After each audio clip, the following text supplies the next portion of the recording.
Tarubhyascha kripa sindhubhya eva cha patitanang pavinebhyo vaishnavebhyo namo namaha. Hari Om Sahana Vavatu Sahano Bhunaktu Sahaviryam Karavavahai Tejasvi Navadidam Astuma Vidvisavahai. Om Shanti Shanti Shanti. Jaya Shri Krishna Chaitanya Prabhu Nityananda Shri Advaita Gadadara Shivasadi Gaura Bhaktavinda. Hare Krishna Krishna Krishna Hare Hare, Hare Rama Rama Rama Hare Hare. Mukam karoti vachalam pangum langaite girim. Yat kripa tamam vande Shri Gurum Dinatarinam Paramananda Madhavam Shri Chaitanya Ishwaram. So once again, welcome you back to this session.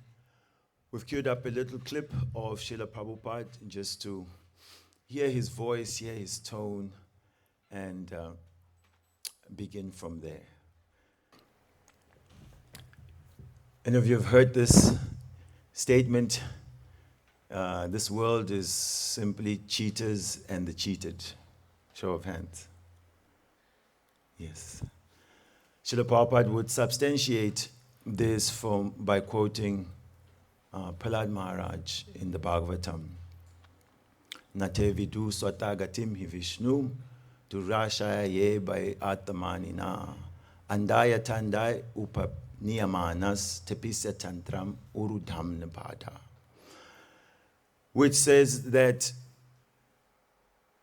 people don't really know what is their ultimate welfare. Not knowing their ultimate welfare, then we are by artha. We are looking externally for what will be the best thing for us, not understanding that our deepest welfare lies in connecting with Lord Vishnu. Vishnu means Krishna. So being by artha manina, being attached to sense gratification, simply trying to enjoy the body that we have, then we select as a guru or a leader, a teacher, another person who is similarly a by artha, who is an externally facing person who is a sense gratifier. We accept such a person, oh, you will lead us. And Srila Prabhupada and Prahlad Maharaj is saying that it is like selecting a blind man to lead other blind people. So you can all imagine trying to cross the freeway. One bold blind man says, I will help you cross the street. And other blind person says, yes, you lead us. And what will happen will be very bad. So material civilization is the cheaters and the cheated. So at surface level, this feels very scathing. How can you just call us out like this? Because humanity prides itself for having made progress. We've been progressing. So Srila Prabhupada says, it's simply a business deal between the cheaters and the cheated.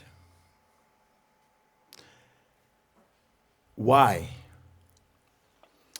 First of all, it's not just that the devotee is calling out that others are cheaters and others are simply victims. But what is happening is that both the cheaters and the cheated are guilty. Those who seem innocent, they want spirituality, maybe they do, religiosity, but they don't want to follow any rigid standards. So they'll look for said spiritualist or religion that doesn't ask them to surrender or to give up sense gratification. So we're getting what we want. Others, they may want to make money, but they don't want to work hard for that money. So they want some shortcuts. And then somehow or the other, someone will show up and say, hey man, if you invest like this or like that, in 3 months you will make this much and that much. So we've heard many times of so many Ponzi schemes. You just recruit a few people, you put this much pounds, and then after some time you will make so much money. And people put a lot of money into that. Currently, the biggest industry, at least it's growing very rapidly, and I've noted in many places, especially South Africa, is they've changed what was known as gambling, clearly, just removed a few letters, now it's called gaming. And then one step further, online gaming. So before, you had to go into some establishment, some casino, some whatever place, to go and make your bets. But now, no, we'll bring it right to your phone. So everyone wants quick money. That is understood. So the big gurus, they know, you want money. You want money? Psh, we want money. All of us want money. So come get money. But all you do, just privately, in your own space, you can place whatever bets and the rest of it like that. People are addicted. And people are destroying their lives, losing sometimes money that they don't have. Families are discovering that they have to move house because the house is being foreclosed due to some unknown debt because said partner was gaming on his phone. So gambling is one of those things. So the people want a quick fix. They want to get some desire fulfilled. So someone creates some nice illusion how you will fulfill your desire. So within us, Prabhupada, when he's saying cheaters and the cheated, it evokes some emotion within us. You want to see, am I the cheater here, or am I the one who's getting cheated? Generally, people don't want to be the ones getting cheated. Or if they do get cheated and discover, they think, okay, never again. I have to learn how not to be cheated, but how to cheat the system or to cheat others. So we have this willingness to be cheated because we want quick fix. We want to fulfill certain desires. So when that propensity, that inclination to not surrender to the Supreme Lord and to follow divine law appears, someone who will give you man-made law. So humanity is very enthusiastic, especially in so-called developed countries, that we follow the rules of the Lord to the letter. Why? Because we all want to enjoy sense gratification. So if we're all going to enjoy, we have to have rules to this game. And persons may be very enthusiastic to follow those rules, but when you say that there are rules and regulations pertaining to your spiritual emancipation, your liberation, then they have doubts. Nah. Why now all these rules? Can't I just have my spirituality the way I want? Why should there be a guru that I should listen to? Why should there be scriptures that I should follow? It should be a spontaneous thing, an individual thing. Yet, everyone went to daycare. Well, maybe not everyone. I didn't go to daycare. We were playing until at 5, you had to go to school. they tried to get me in school at 5, but because my birthday is late in the year, they didn't accept me. No, he has to come when he's 6. So I started school at 6 years. Generally, other kids start at 5. But was I hurt? No, more time to play.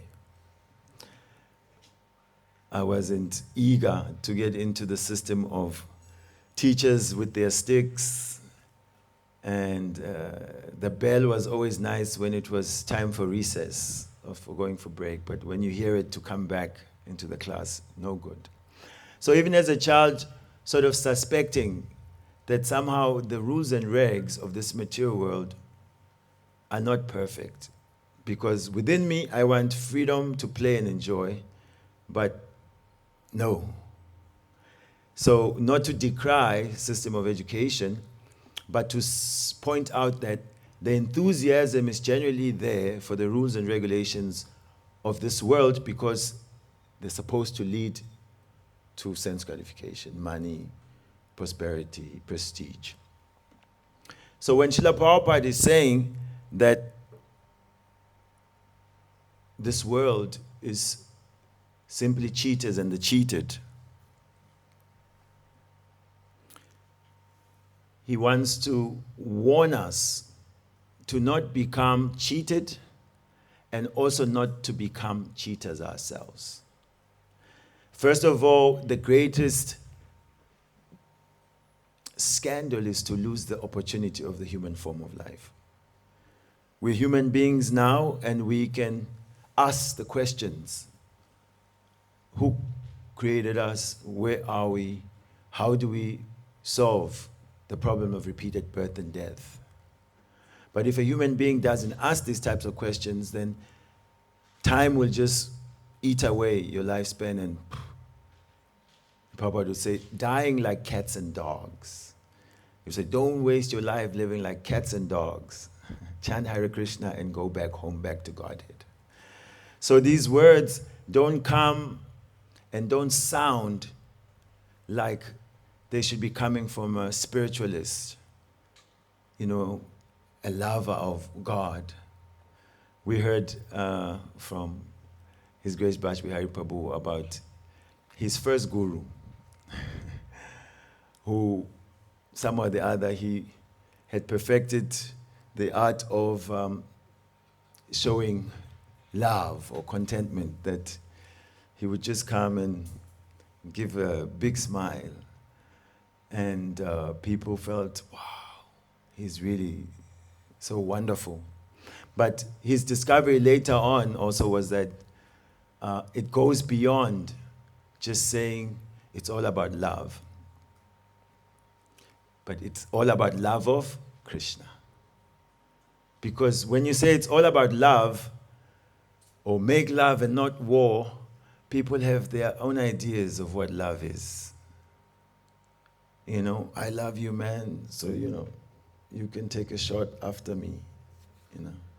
They can share. Sense gratification, people are very eager to get more people involved. They'll call you up, come over. They're ready to, I'll buy you, all these things. So we should not become cheaters, and we should not become cheated. And this speech is how Prabhupada is using the sword of transcendental knowledge to cut the chains of our bondage. Words are like arrows. Sometimes we say things when we're upset, right? And they can hit the other person like a huge uppercut, bang. And then, no, I'm sorry, I didn't mean that. Even though the apology comes after, whoever has been hit by those words, it stays with them. So the words can also be used to bash down the wall of ignorance, the wall of our negligence. We're neglecting our spiritual duty, and we're becoming hijacked So, how to break this cycle? This is Srila Prabhupada's compassion. This is how Srila Prabhupada is showing the world love. So we'll go to another one. We'll give you an example. So Srila Prabhupada was in Paris. And it was arranged somehow that he was going to the town hall to meet the mayor. So Srila Prabhupada was walking with his disciples, and he was admiring the beautiful building that the French have put up, very nice. They went to the main hall. Disciples were translating. So a lady who receives the guests came to explain the protocol.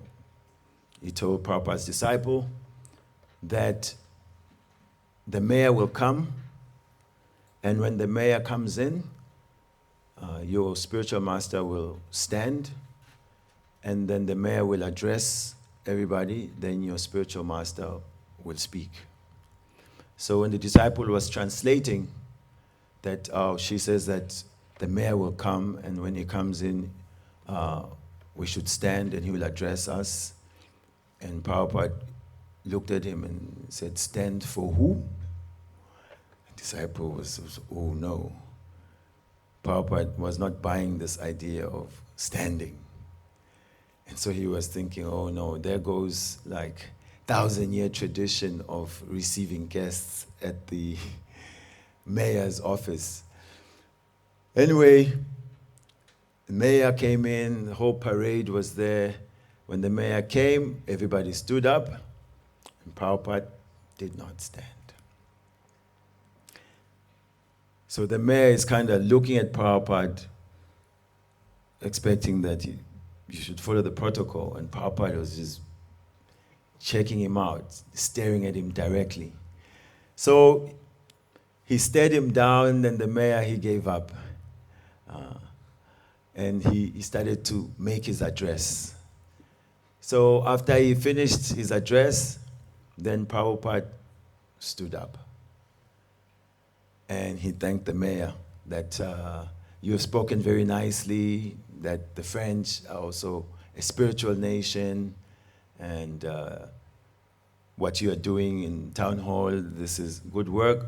But I have one question for you. Disciples were also intrigued. Prabhupada said, I want to know, where is your Napoleon Bonaparte now? Ooh. Prabhupada said, Napoleon had said that I am France, but we see that France is still here, but Napoleon is nowhere to be found.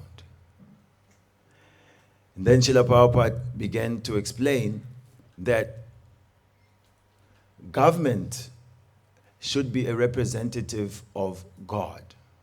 The government is meant to enact the laws which are in line with the laws of God.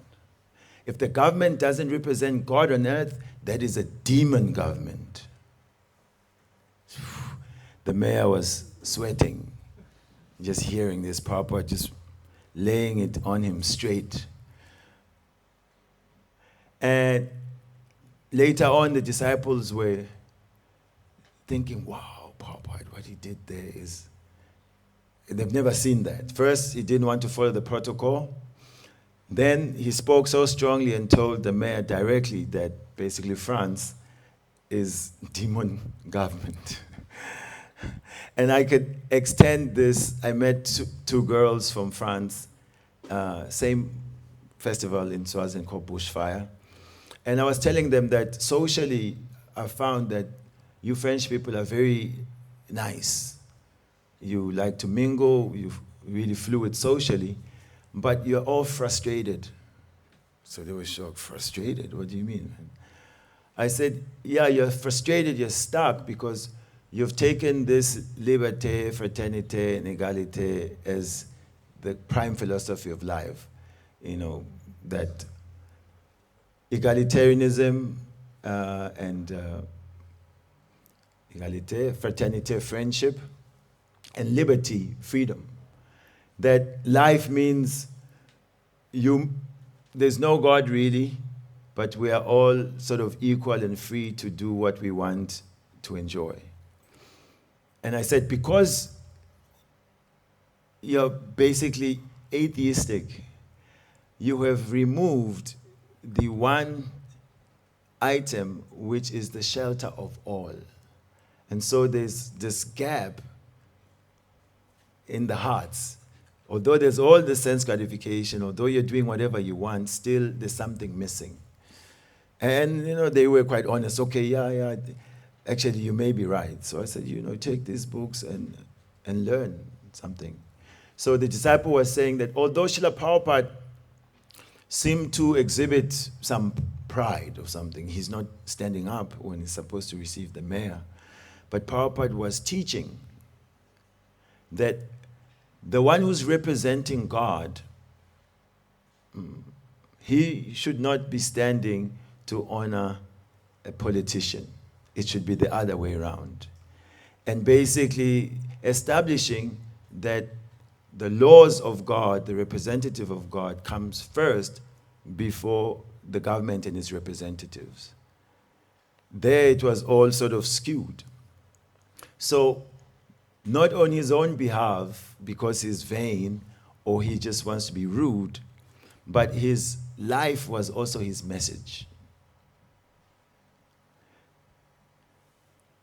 Srila Prabhupada is transcendental in that way, that to understand the character of a pure devotee, one must understand the platform of being a servant of God. So, right there in the heart of Paris, no one had ever broken the protocol, but Srila Prabhupada sat there holding his cane, stared down the mayor, and gave him that straight up information. So he's fearless because he's not representing his own agenda. He's representing Krishna's agenda. So if you're backed by the Supreme Person, then why should you be afraid? But if you don't have any superior backing, then you're always fearful. Then you are always ready to be cheated. Because you don't want to break the mold. Prabhupada has come to help us break the mold. Let's see what else we have. Chewing the chewed. Who's heard this statement from Prabhupada? Show of hands. Yes. Chewing the chewed. Yeah, this retreat will be full of some graphic things sometimes, but chewing the chewed easily is like anyone here who likes kachoris. Show of hands. Prabhupada is also known as kachori mukhi. He's always stuffing his mouth with kachoris, stashing them in his jacket and everything. So you have your kachori, maybe nice Mediterranean kachori. You can have a few of them if you like, 2 or 3. So if someone offers you, do you want kachoris? You say yes. And then I say to you, okay, the doctors have suggested that for healthy eating, one has to chew how many times before you swallow? Yeah, there's 32, 33, whatever it is, but it's, you wanted to say? 20, 30. It's okay, so yeah, it's around the 30, 31, 32, which is a long time chewing. So there's the kachori. Then I chew it very nicely, 30 times minimum. Then after I've chewed it nicely, then I say, here, enjoy. Who wants to enjoy that kachori? Although we love kachoris, although they've been sufficiently chewed according to the recommendations of the doctors, if I say, now here, enjoy, you don't want to take it. So material existence, meaning eating, sleeping, mating, defending, what we are doing from birth to death. There's a whole program set. Kindergarten, primary school, high school, uni, get an apartment, a job, wife or kids, pay the mortgage, get a car, travel, whatever it may be. That program has been done. Lifetime after lifetime, people have been doing this. And so if one neglects the program of spiritual advancement, or is not aware how to transform this regular material life into a spiritual life, then that is called chewing the chewed. So lifetime after lifetime, we're trying to squeeze out some more nectar out of the kachori which has been chewed. Srila Prabhupada's example was the example of sugar cane. You've eaten sugar cane? Anyone eaten raw sugar cane? Yeah, so the whole thing, first of all, if you've done it right, there's no knife. People grab it from the side and really go for it. And you chew and get the juice out, and then you spit out whatever's left. So that which has been spat out, if the next day or the next week when you walk past, you think, hey,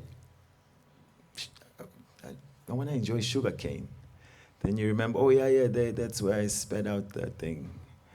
And then you go and get that and try to chew that. So nobody would do that. We were doing this as kids in primary with chewing gum. Teachers didn't want us chewing gum in class. So you chew it, and as soon as the teacher comes, then kids will kind of stick it under the desk. We'd see sometimes some students reaching in again, to get their gum. Right? Can you imagine then tomorrow again thinking, yeah, I left some gum here. Can you imagine the other students who come the next year into that class? They think, what did the seniors leave behind? Any treasure?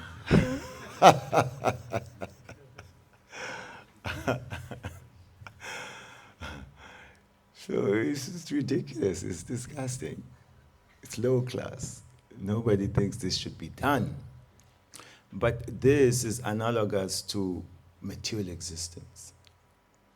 Without Krishna consciousness, we are simply searching at the unis for the gum that was left by others. We are searching at the gyms. We are searching at the hospitals. We're doing same things without real profit. We have yukta vairagya. That means that life can go on as we have found the programming, work, hospital, education, the rest of it. But it has to be centered on pleasing the senses of Krishna. But if one is only about chewing the chewed, and then one gets cheated. And if one propagates that just follow the program of life, then one becomes a cheater. I had a nice little anecdote here about chewing the chewed. Let's see.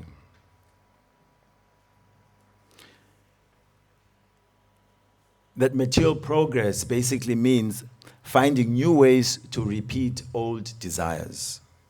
Whereas spiritual progress means discovering that the old desires themselves were never going to satisfy the self. To have desire is natural, but what we are sold as progress is we tried it, it caused us problem, so we're going to tweak how we did it in the past. Now we'll try it like this, and then again we discover the problem. Okay, now we're going to use technology, but to try to fulfill the same material desires. Whereas spiritual progress means you understand that if we desire without connecting to Krishna, we are simply desiring to chew the sugar cane that's been already chewed. Prabhupada would also cite Bhagavatam. Nice example also, people who have husked rice. If you go to Bengal and such places in India, sometimes you find, the man is beating the bags. There's the rice there. So the rice is in a husk. And when they beat it, then the rice is released from the husk.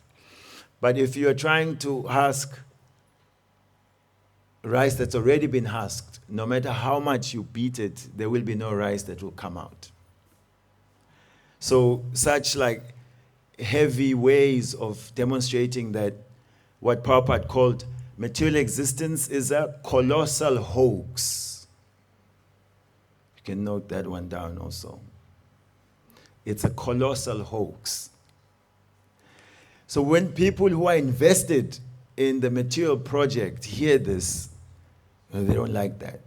That's why such philosophy never becomes as popular as philosophies that have materialism merged with them. Srila Prabhupada said, if they knew what I was doing, they would have killed me.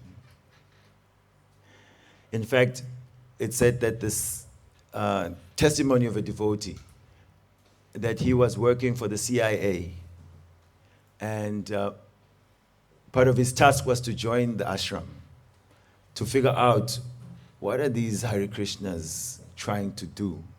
Because the governments are always on the lookout of anyone who wants to undermine the material project. Keep everyone asleep and let everyone work hard simply for advancing their material profits. So this devotee said, after staying a few days at the temple, his report was clear that now these people are not a threat to national security. In fact, they are a threat to their own lives. They wake up like 3, 4 a.m. They don't even have hot water in their place. They worship some dolls in the morning, ring bells. They even worship plants. Then they spend time just repeating some old Indian mantra on their beads. So they thought, how could these people be part of a revolution or anything that can undermine national security?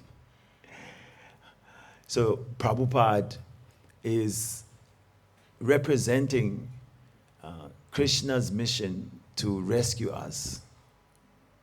And so when he reiterates the scriptures and speaks these strong words, it is to show us love. The one example that's given, if you see somebody on the 5th floor walking towards the edge of the building, if you are someone who's compassionate, it doesn't matter if you know the person or not. What would you do? You see a kid walking towards the edge of the building, or anyone, a grown-up. What's your response? Okay, go and get them, but then, they're almost at the edge. What do you do? Say, stop, what are you doing? You're gonna die. Yeah, you shout, wait, don't do it, don't jump, watch out. And you scream to try to save them, whatever it will take. So, in the situation of trying to rescue persons who are cheated or who are cheaters, who don't want to be rescued sometimes. So, sometimes strong language is there. Strong words to cut through the illusion. Consider, and we've done this many times. If anyone wants to own up to it, you can raise your hand. Have you ever experienced that somebody is trying to wake you up? You are awake, but you just don't want to get up. So you can hear them, but you're pretending that you're still fast asleep. I see many smiles. So it is very difficult to wake up somebody who's pretending to be asleep. Someone who's truly asleep, as soon as you say, Haribol, they're startled back to awareness, they wake up. Those you could say are the innocent. But because we're embroiled in this cheaters and the cheated, because we are addicted to chewing that which has already been chewed, we become pretenders that we are asleep. So as young people, you will hear so many talks about Krishna consciousness. And many things, when they hit your ear, I've heard that before, I've heard that before. Just like we're not this body with the soul. It feels just like redundant sometimes. You feel like, tell me something else, tell me something new. But such a point is to be realized. And in one sense, Srila Prabhupada is beating a drum again and again, repeating this, so that we who are pretending to be asleep, I know I'm not this body, but hey, I have this body. Why did Krishna give me eyes if I don't try and see beautiful things? Why he gave me this tongue if I can't taste? Why he gave me the senses if I cannot use them however I want? There is a corrective method, and this is the corrective method of Bhakti Yoga, that we can realize the perfectional use of our senses in relation to Krishna. So we can see in Bhakti, we're eating, right? Tacos, enchiladas, cakes, and pizzas, all sorts of nice things, ice cream. The tongue is engaged, but it is engaged in relation to Krishna, prasadam. So Prabhupada is not just out here pointing a finger at the world, criticizing them. You just enjoyers. No, he's saying, yes, you must enjoy, but enjoy with Krishna in the center. And he's set up a movement that can engage people's ears, minds, great philosophy. You can see beautiful deities, beautiful temples, pilgrimage. You can go on pilgrimage, you can travel. You can do everything that one desires to do in the human form, but with the profit margins being great because you have the Supreme One, Krishna, in front. Otherwise, Prabhupada would say, everything minus Krishna is zero. Prabhupada would say, zero. Yeah. And in his way, he would, when he says, big scientists, and he's not really glorifying them for being big. When he says big, it means big for nothing, so-called big. Big enjoyers. So this is the compassionate nature of Srila Prabhupada, that even though it comes off heavy, he's expressing love. Disciples many times were chastised by Srila Prabhupada.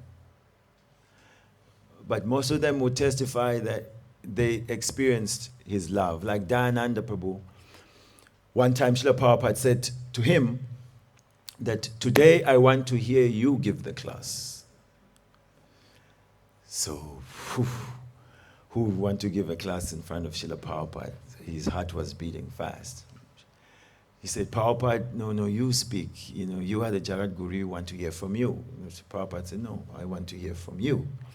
So he starts to give his talk, and he tried to make some points, but then he spoke something which was not philosophically sound. All the devotees were there, and Prabhupada, he said, stop. This is not our teachings. And he began to correct him. And although Prabhupada stopped him and corrected him, which would be something of like being embarrassed. We are always afraid of this, to be called out or be corrected in public. But his testimony is that he could understand that out of love, Prabhupada wanted to improve his understanding. And Prabhupada said, it is my service, my job, my duty to chastise or correct my disciples. That is love. Let's see what else we have. Madras.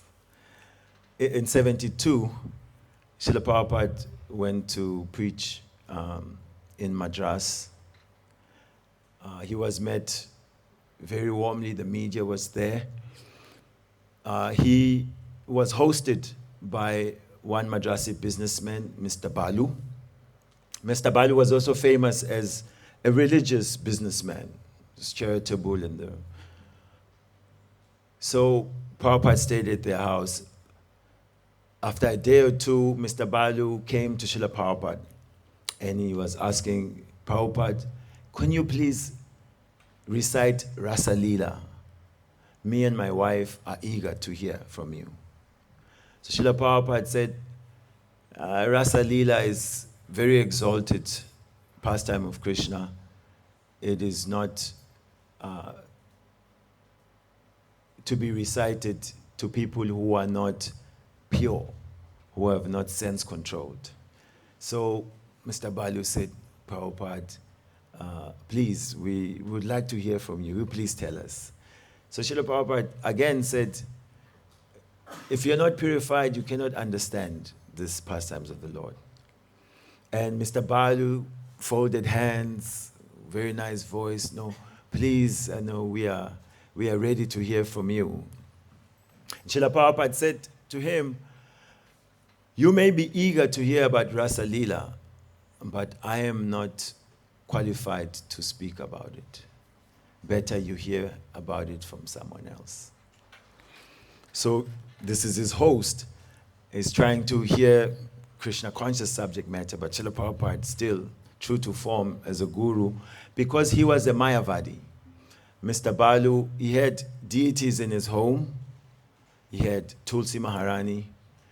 And the disciples who were staying with Prabhupada realized that the deities were always dressed in black. So they asked, why do you have your deities dressed in black? He said, no, they always are showing me effulgence. So just to cover that effulgence, we dress them in black. They realized also that they were never offering obeisances to the deities.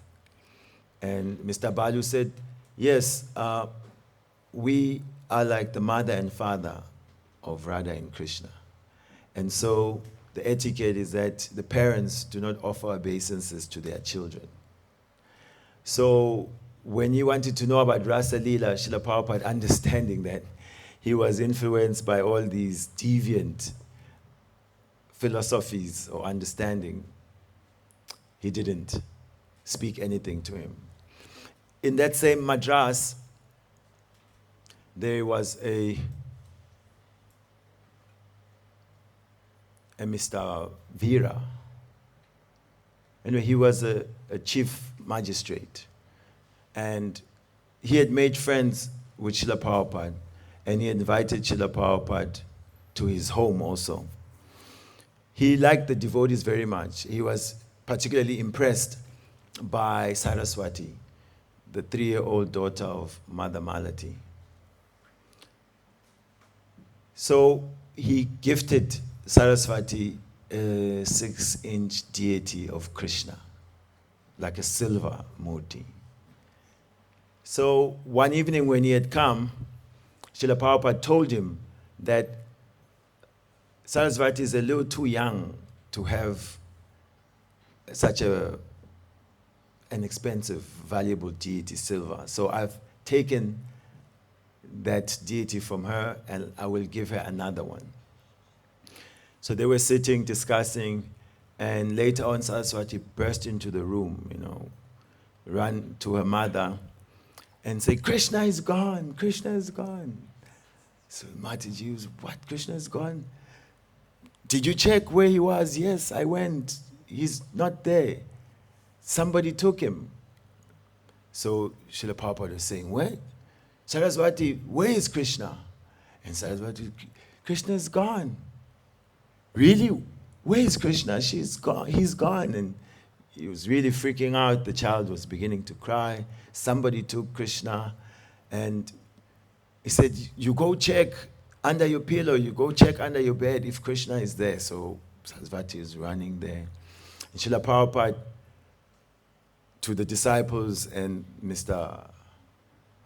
Vera, he is saying, you see, just like the 6 Goswamis, they were living in Vrindavan and they were calling out, He Radhe Brajadevike, He Lalite, He Nanda Suna. They were asking, where is Radha? Where is Krishna? Where is the son of Nanda Maharaj? They were always searching for Krishna in Vrindavan. They never said that, oh, now we have Krishna. But they were always searching for Krishna. And Sarasvati she started really crying. I cannot find Krishna. And Prabhupada says, where is Krishna? He's gone. And as she was beginning to cry, one devotee, to help the situation, said, Saraswati, who has Krishna? Who has Krishna? And then he immediately said, Prabhupada has Krishna. The child couldn't understand. Prabhupada has Krishna. He's the one who gives us. So she went to Prabhupada. Prabhupada, you have Krishna? Prabhupada said, yes. He reached behind the pillow and gave, the replacement Krishna. And Sarasvati was ecstatic, took Krishna. So Srila Prabhupada demonstrated the topmost position of love and separation by engaging Sarasvati in this low drama of taking Krishna away, that even a child practically loses her mind and is ready to weep not finding her Krishna. That life is for searching for Krishna. And who will give you Krishna? The bona fide representative of Krishna. He has Krishna. So, this is a vision of Srila Prabhupada that we can meditate on and hang on to. That Srila Prabhupada, as he himself said, I have the back door key to the spiritual world. He was preaching that unless you are 10% pure, then you cannot go back to the spiritual world. So whoever was hearing, we know where we stand. 100% pure. Then miss me with this going back to Godhead. It won't happen. Everyone was crestfallen. Then Prabhupada reduced to, 75%. Some were saying Jai, but some were still not happy. And as Srila Prabhupada walked off, he chucked his chada, and then he said, even if you hold on to my dhoti, then I have the back door key to the spiritual world. I can get you in. So this is, in essence, what we are trying to imbibe. That better to be connected to Srila Prabhupada. And it's easier. He came here, he walked on this earth, he performed so many pastimes which we can read about. He has his disciples still, we can hear from them. If we develop our attachment to Srila Prabhupada and his life, then we will also be blessed with the attachment that Srila Prabhupada has, which is serving Shri Krishna. And we can catch the disease of Srila Prabhupada, which is love of Krishna. So, in closing, we are praying that all of us catch this disease. Anyone who would like to catch the disease of love of Krishna? Show of hands. See, Krishna is looking, so if you're not raising your hand, he may just decide that, oh, okay. So this is the other side of motivation. Please forgive us if it was too hardcore, but we are trying to show that our founder Acharya, although he sounds very critical at times, although he seems to speak very strongly, cites very strong scriptures, but all of this is to free us from being cheaters or being cheated, to free us from being part of this chewing, that which has already been chewed. Because ultimately he wants, just like Saraswati, to see us naturally, spontaneously cry for Krishna, long for Krishna, search for Krishna, and then he will give us Krishna. Srila Prabhupada ki Jai. Gaur Premanande Hari Bo, Hare Krishna. Hare